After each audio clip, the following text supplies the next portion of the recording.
Hi guys, today we are looking at the BabayhawkR and we're going to show you how to fit your receiver as well as one of the major things that you need to watch out for. The BabayhawkR flies just as good on 3S as it does on 4S, but with great power comes great responsibility.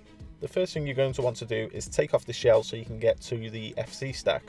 To get inside, take off the two screws at the bottom rear and then the two screws that hold on the camera.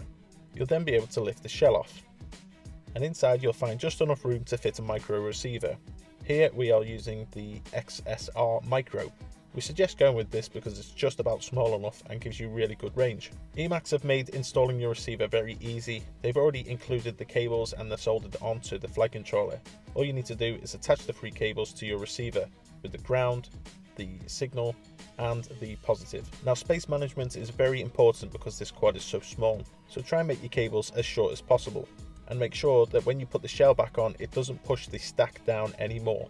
The tolerances between the ESC and the carbon fiber is extremely tight, so if you tighten down the stack too much or squash it with the receiver, there's a very good chance you're going to cause a short and blow something up. You can minimize the risk of this happening by taking off the stack and putting some electrical tape underneath like we have here. You can simply lift up the stack by removing these four screws here.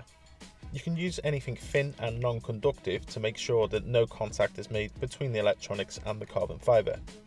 Here we can see that we've got a little bit of sellotape and some heat shrink just squashed underneath. And when you've done that, make sure you put the stack back together with any included washers.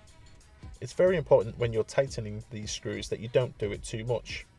If they end up looking like this, where the rubber starts to squash out, then it's definitely too tight and you're going to want to back it off a little bit. Now we can put our shell back on. Now again, this is very important. Once you put the shell on, make sure that the shell is not pushing down on the receiver and in turn pushing the stack down and making it touch the carbon fiber. Then have a quick visual check just to make sure nothing is making contact and you've not pinched any of the wires.